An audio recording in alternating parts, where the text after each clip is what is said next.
Good morning. આપણે આગળના લેક્ચરમાં એસસીઆર ના યોગ્ય કાર્ય ન કરવાના કારણો જોયા હતા. તેમાં over voltage high DV by DT, over current high DI by DT અને જંક્શન ટેમ્પરેચર, આ 5 મૂળ કારણ જોયા હતા. તમે જો આગળનો વિડીયો ન જોયો તો પહેલાં તે જોઈને પછી આ વિડીયો જોવાનો રહેશે. External over voltage, internal over voltage, over current protection, DV by DT સામે પ્રોટેક્શન, ડીઆઈ બાય ડીટી સામે પ્રોટેક્શન અને ઓવર ટેમ્પરેચર સામે પ્રોટેક્શન. તો આપણે આ 5 કારણો જોયા હતા કે જેને લીધે એસસીઆર યોગ્ય રીતે વર્ક કરી શકે નહીં. તો આ બધા કારણો સામે આપણે રક્ષણ મેળવવા માટે આપણે કયા કયા ઉપાય કરવા જોઈએ, એટલે તે કઈ રીતે એસસીઆરનું પ્રોટેક્શન કરવું જોઈએ તેના વિશે આજે આપણે જોશું. તો કે DV by DT protection. DV by DT protection એટલે કે વોલ્ટેજમાં થતો ફેરફાર સમય સાથે જો ખૂબ વધારે હોય, એટલે કે ડીવી બાય ડીટીનો રેટ ખૂબ વધારે હોય તો એસસીઆર છે એનું વચ્ચેનું જંક્શન છે એ ડેમેજ થઈ શકે છે. કેમ કે આપણે આગળની સ્લાઇડમાં જોયું હતું તેમ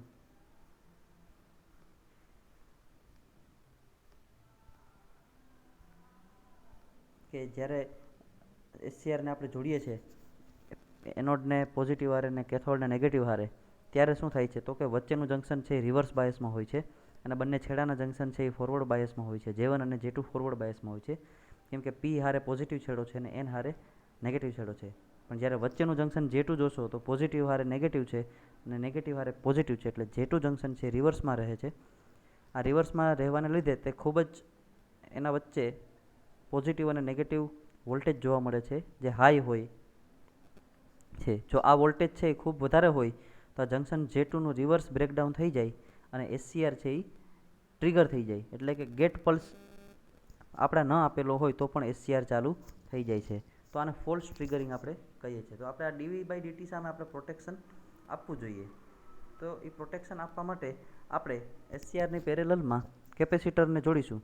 કેપેસિટર શું કરશે તો કે કેપેસિટરની અંદર જે ચાર્જિંગ કરંટ ફ્લો થાય આઈ, તો એ આઈ છે એ કઈ રીતે ફ્લો થશે તો કે આઈનું સૂત્ર થશે આઈ બરાબર સી ડીવી બાય ડીટી.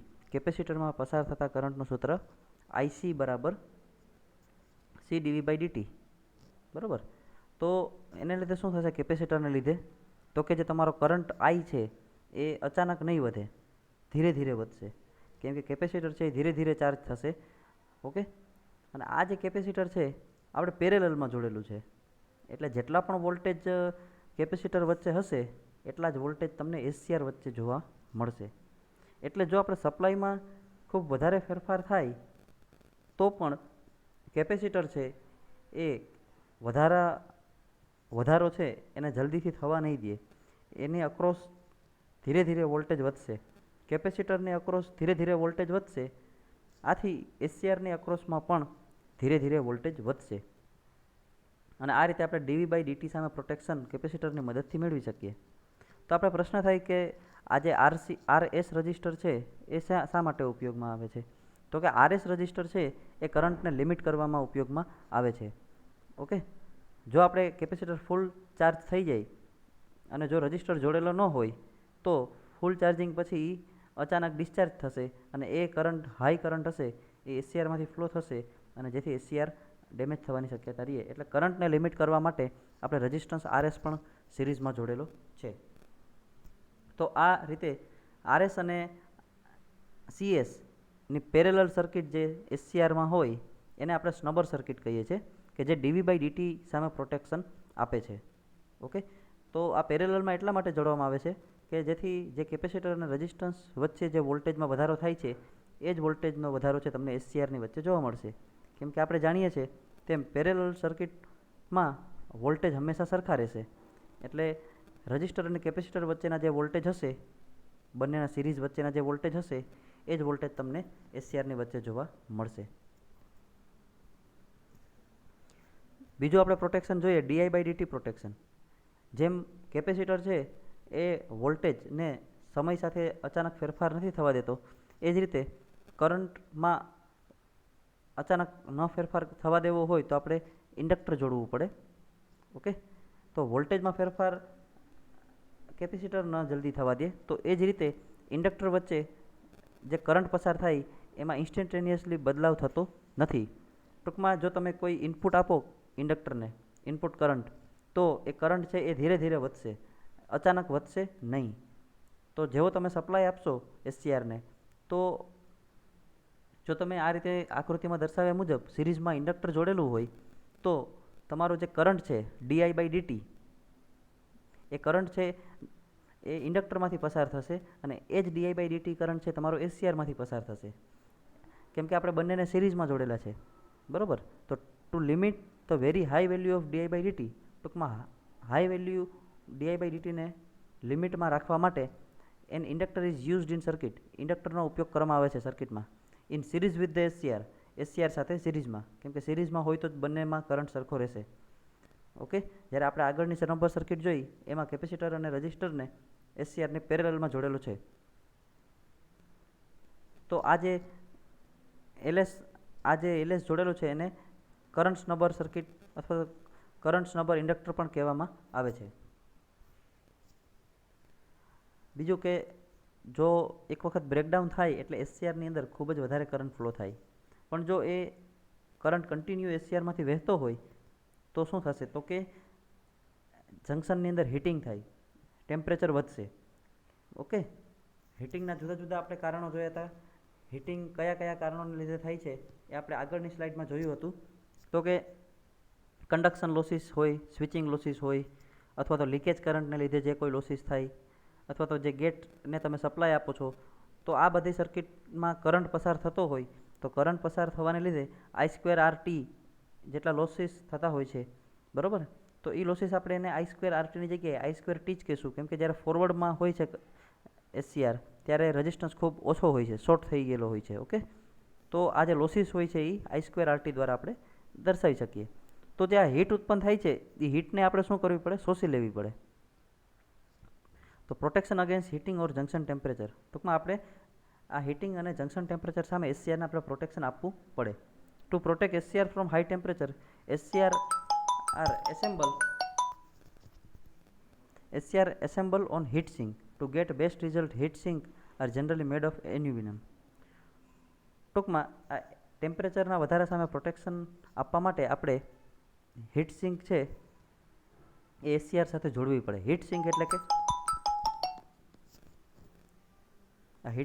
એટલે કે આ એલ્યુમિનિયમની બનેલી હોય છે, જેને એસસીઆર હારે સ્ક્રૂ દ્વારા અથવા તો નટબોલ્ટ દ્વારા ફિટ કરવામાં આવે છે, જેથી જ્યારે એસસીઆર ગરમ થાય, એસસીઆરની બોડી ગરમ થાય, તો એ બોડી હારે હીટ સિંક જોડેલી હોય તો હીટ સિંક છે એ ટેમ્પરેચરને શોષી લે છે અને વાતાવરણમાં ફેંકી દે છે, એટલે આપણે ટેમ્પરેચરને લિમિટ કરી શકીએ. તો આકૃતિમાં તમને એક હીટ સિંકના નમૂના દર્શાવેલા છે, જે આપણે ટ્રાન્સફોર્મરમાં પણ ઘણી વખત જોયેલા હોય છે. તે આનાથી મોટા હોય છે અને ખાંચાવાળા પાઇપવાળા હોય છે, જેની અંદર પાઇપ્સ હોય છે કે જે ઓઇલને ઠંડુ કરતું હોય છે. તો આ હીટ સિંક છે કે જે હીટને શોષી લે છે. હવે જોઈએ ઓવર વોલ્ટેજ પ્રોટેક્શન. આની પહેલાં આપણે જે જોયું હતું એ dV/dt પ્રોટેક્શન હતું, અને આ જે છે એ ઓવર વોલ્ટેજ પ્રોટેક્શન છે. ઓવર વોલ્ટેજ એટલે આપણે જોયું હતું કે જ્યારે એસસીઆર છે એ ટ્રાન્સમિશન લાઇનમાં જોડેલું હોય તો એના ઉપર અચાનક કોઈ વીજળી પડે અથવા તો ટ્રાન્સમિશન લાઇનમાં કોઈ પણ કારણસર વોલ્ટેજમાં વધારો થઈ જાય તો તેને ઓવર વોલ્ટેજ કહેવાય. તો આના માટે આપણે એસસીઆરની પેરેલલમાં એક વેરિસ્ટર જોડવું પડે. નોન લિનિયર રેઝિસ્ટર એટલે કે જે લિનિયર રેઝિસ્ટર નથી, એનો રેઝિસ્ટન્સ ફેરફાર થાય છે, એને આપણે શું કહીએ છીએ, varistor. Is use for protection against over voltage, કે વેરિસ્ટરનો ઉપયોગ છે ઓવર વોલ્ટેજ સામે પ્રોટેક્શન મેળવવા માટે થાય છે. In power electronics it is preferred to use metal oxide silicon type varistor. Power ઇલેક્ટ્રોનિક્સમાં મેટલ ઓક્સાઇડ સિલિકોન ટાઈપનું વેરિસ્ટરનો ઉપયોગ કરવામાં આવે છે. તો કે આ વેરિસ્ટરમાં શું હોય છે, તો જ્યારે દાખલા તરીકે સપ્લાય વોલ્ટેજ VS છે એ નોર્મલ વોલ્ટેજ કરતાં ખૂબ વધી જાય, તો જે આ એસસીઆરની પેરેલલમાં વેરિસ્ટર જોડેલું છે એનો રેઝિસ્ટન્સ છે ખૂબ ઘટી જશે. એટલે કે જો ઇનપુટમાં વધારો થાય તો વેરિસ્ટરનો રજિસ્ટર ઘટી જાય. એટલે કે વેરિસ્ટરનો ઘટવાને લીધે કરંટ છે એ વેરિસ્ટરમાંથી વધારે પસાર થશે અને એસસીઆરમાંથી ઓછો પસાર થશે. એટલે કે જો વોલ્ટેજમાં વધારો થાય તો કરંટ છે એ વેરિસ્ટર તરફ વધારે ડાયવર્ટ થાય છે અને વોલ્ટેજ વધારાની અસર એસસીઆરને થતી નથી. ઓકે, એટલે વોલ્ટેજ વધે તો વેરિસ્ટરનો રેઝિસ્ટન્સ ઘટે છે. જો સપ્લાય વોલ્ટેજ વીએસમાં ધારો કે ઘટાડો થાય છે તો વેરિસ્ટરનો રેઝિસ્ટન્સ છે એ વધી જશે અને રેઝિસ્ટન્સ વધવાને લીધે વેરિસ્ટરમાંથી કરંટ ઓછો ફ્લો થશે અને એસસીઆરમાંથી કરંટ જે પહેલાં થતો હતો એ જ કરંટ ફ્લો થશે. તો આ રીતે વોલ્ટેજ વધે તો વેરિસ્ટરનો રેઝિસ્ટન્સ ઘટે છે, એમાંથી કરંટ વધારે ફ્લો થાય છે અને એસસીઆરમાંથી જે અગાઉ કરંટ પસાર થતો એ જ થાય. અને એ જ રીતે જો ઘટે વોલ્ટેજ તો વેરિસ્ટરનો રેઝિસ્ટન્સ વધે છે, એમાંથી પસાર થતો કરંટ ઘટે છે અને એસસીઆરમાંથી પસાર થતો કરંટ અચળ રહે છે. તો આ રીતે આપણે વેરિસ્ટરની મદદથી ઓવર વોલ્ટેજ સામે પ્રોટેક્શન મેળવી શકીએ છીએ. જે તમને અહીં સમજાવેલું છે કે જો વીએસ છે એ વીએસસીઆર કરતાં વધી જાય એટલે કે સપ્લાય વોલ્ટેજ વધી જાય તો વેરિસ્ટરનો રેઝિસ્ટન્સ લો થાય છે અને કરંટ એ મુજબ એમાંથી પસાર થશે અને એસસીઆર સેફ રહે છે. જો સપ્લાય વોલ્ટેજ ઘટી જશે તો રેઝિસ્ટન્સ છે વેરિસ્ટરનો એ ખૂબ હાઈ થશે અને એસસીઆર છે એ ખોટી રીતે ટ્રિગર થશે નહીં. ઓકે, એ ગેટ સિગ્નલ દ્વારા જ ટ્રિગર થઈ શકશે. કરંટ વધવાને લીધે ખોટી રીતે ટ્રિગર નહીં થાય, પણ તમે જે ગેટ સિગ્નલ જ્યારે આપશો ત્યારે જ એ ટ્રિગર થશે. તો હવે આવશે ઓવર કરંટ પ્રોટેક્શન. તો આપણે ડીઆઈ/ડીટી પ્રોટેક્શન સામે રક્ષણ મેળવવા માટે શું મૂક્યું હતું? તો સિરીઝમાં ઇન્ડક્ટર. પણ જ્યારે ઓવર કરંટ સામે પ્રોટેક્શન આપવું હોય તો આપણે સિરીઝમાં ફ્યુઝ મૂકવો પડશે, બરાબર? ફ્યુઝ અથવા સર્કિટ બ્રેકર. તો પ્રોટેક્શન અગેન્સ્ટ ઓવર કરંટમાં આપણે જોઈએ તો for the protection against over current or circuit breaker may be used. એટલે ફ્યુઝ અથવા તો સર્કિટ બ્રેકરનો ઉપયોગ કરવામાં આવે છે. Figure shows the use of FACL F for SCR over current. ટૂંકમાં આકૃતિમાં તમને FACLF જે ફ્યુઝ છે એના દ્વારા પ્રોટેક્શન દર્શાવેલું છે. FACLFનો પૂરું નામ છે fast acting current limiting fuse. તો જે આ ફ્યુઝ છે એને ડિઝાઇન કઈ રીતે કરવામાં આવે છે? While using the protection against over current, કે જ્યારે આપણે ઓવર કરંટ સામે પ્રોટેક્શન મેળવવાનું હોય ત્યારે the heat must be constant. તો હીટ છે એ કોન્સ્ટન્ટ રાખવાની હોય છે. While designing the fuse of this purpose. તો આ પર્પઝ માટે જ્યારે આપણે ફ્યુઝ ડિઝાઇન કરીએ છીએ ત્યારે આપણે જે એસસીઆરની હીટ છે, હીટ એટલે કે કેટલી હીટ છે એ એસસીઆર સહન કરશે, તો એ હીટ મુજબ આપણે ફ્યુઝનું રેટિંગ નક્કી કરવું પડે. તો આપણે જોયું એમ I²RT મુજબ આપણે હીટ આપીએ છીએ. હીટનું સૂત્ર છે I²RT. પણ જ્યારે આપણો એસસીઆર ફોરવર્ડ બાયસ હોય, એટલે કે ફોરવર્ડ હોય, ચાલુ હોય, ત્યારે શું થાય છે કે એસસીઆર છે શોર્ટ સર્કિટ હોય છે. ઓકે, એટલે કે એનો રેઝિસ્ટન્સ ત્યારે 0 હોય છે. એટલે કે આપણે I²RTની જગ્યાએ ફક્ત આરને નિગ્લેક્ટ કરીએ છીએ, રેઝિસ્ટન્સ આપણો હોતો જ નથી. એટલે આપણે I²RT પ્રોડક્ટનો ઉપયોગ કરીએ છીએ. અને I²RT આપણે શું બતાવે છે કે હીટ બતાવે છે કે જો I એટલે કે કરંટ, કે કોઈ પણ કરંટ 1 એમ્પિયર જેટલો કરંટ કોઈ 1 સેકન્ડ માટે પસાર થાય, એટલે કે I બરાબર 1/2 અને T એટલે 1 સેકન્ડ, તો એ I²RT આપણું શું થશે? 1. તો 1 જૂલ જેટલી હીટ છે એ પ્રોડ્યુસ થશે. ઓકે, તો I²RT છે આપણે હીટ બતાવે છે. તો અહીંયા જે કરંટ છે એ ફ્યુઝ અને એસસીઆરમાંથી પસાર થશે, કેમ કે ફ્યુઝ છે એ સિરીઝમાં જોડેલો છે કોઈ ટી સમય માટે, બરાબર? So to protect the SCR I²RT rating of the fuse must be less than I²RT rating of SCR. ટૂંકમાં એસસીઆરના જે I²RT એટલે કે એસસીઆર મેક્સિમમ કેટલી હીટ સહન કરે છે એના કરતાં ફ્યુઝનો I²RT રેટિંગ ઓછું હોવું જોઈએ, કે જેથી એસસીઆર બળે એ પહેલાં ફ્યુઝ બળી જાય. ઓકે, હવે અહીંયા મેં લખેલું છે કે I²RT ઇક્વલ ટુ કોન્સ્ટન્ટ. ટૂંકમાં માની લો કે કરંટ વધારે છે અને સમય ઓછો છે, બરાબર?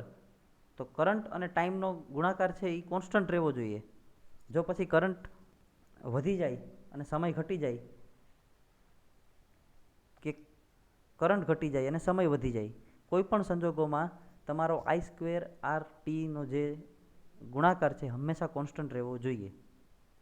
ઓકે, દાખલા તરીકે તમે ઓછો કરંટ લ્યો તો એ લોંગ સમય માટે એસસીઆરમાંથી પસાર થઈ શકશે. પણ જો બહુ વધારે કરંટ હશે તો એ ખૂબ ઓછા સમય માટે એસસીઆરમાંથી પસાર થઈ શકશે. કેમ કે જો બહુ વધારે કરંટ હશે તો ઓછા ટાઈમમાં એ એસસીઆર ગરમ થશે, ફટાફટ ગરમ થશે અને ગરમ થવાને લીધે ફ્યુઝ બળી જશે. જો કરંટ ખૂબ ઓછો હોય તો વધારે ટાઈમ માટે એ ધીરે ધીરે ગરમ થશે અને પછી તમારો ફ્યુઝ બળશે.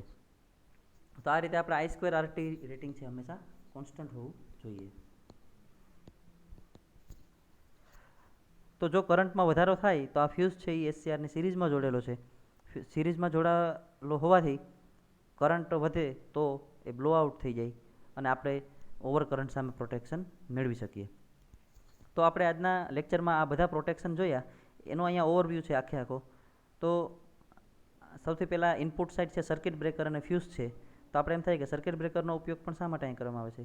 તો કે આ બેકઅપ પ્રોટેક્શન તરીકે ફ્યુઝ અહીંયા કામ કરશે અને સર્કિટ બ્રેકર છે.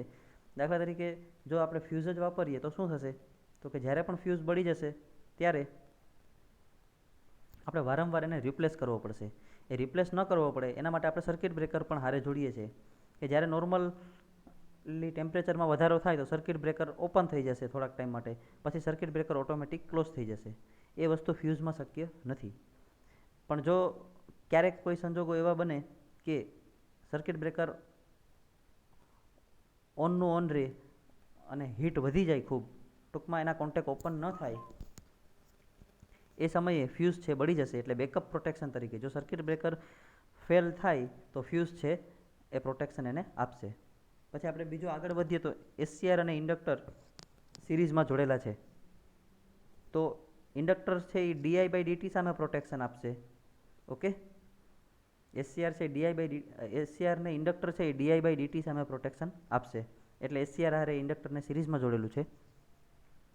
પછી થાઇરેક્ટર ડાયોડ એટલે કે જે આપણે આગળ જોયું વેરિસ્ટર, એ મુજબ આ થાઇરેક્ટર ડાયોડ છે એ એસસીઆર અને ઇન્ડક્ટરની પેરેલલમાં જોડેલો છે. એ ઓવર વોલ્ટેજ સામે રક્ષણ આપશે કે જો વોલ્ટેજમાં વધારો થશે તો એનો રેઝિસ્ટન્સ ઘટશે અને વધારાનો કરંટ છે થાઇરેક્ટર ડાયોડમાંથી પસાર થશે. એ જ રીતે ઘટશે વોલ્ટેજ તો એનો રેઝિસ્ટન્સ વધી જશે થાઇરેક્ટર ડાયોડનો અને એમાંથી ઓછો કરંટ પસાર થશે અને એસસીઆરમાંથી વધારે કરંટ પસાર થશે. પછી આરસી સર્કિટ છે જે DV/dt સામે પ્રોટેક્શન આપે છે. ઓકે, તો કેપેસિટર છે એ તમને DV/dt સામે પ્રોટેક્શન આપશે. તો ફરીથી તમને જે 5 પ્રોટેક્શન છે એના વિશે થોડોક આઈડિયા આપી દઉં. જો સર્કિટ બ્રેકર અને ફ્યુઝ છે એ ઓવર કરંટ સામે પ્રોટેક્શન આપે છે. ઇન્ડક્ટર છે જે એસસીઆર હારે સિરીઝમાં જોડેલું છે એ DI/dt સામે પ્રોટેક્શન આપે છે. થાઇરેક્ટર ડાયોડ એટલે કે વેરિસ્ટર જે આપણે આગળ જોયું તે એસસીઆરની અને ઇન્ડક્ટરની પેરેલલમાં છે. તે તમને ઓવર વોલ્ટેજ સામે પ્રોટેક્શન આપે છે. ઓકે, અને રજિસ્ટર અને કેપેસિટર છે એ તમને DV/dt સામે પ્રોટેક્શન આપે છે. Thank you.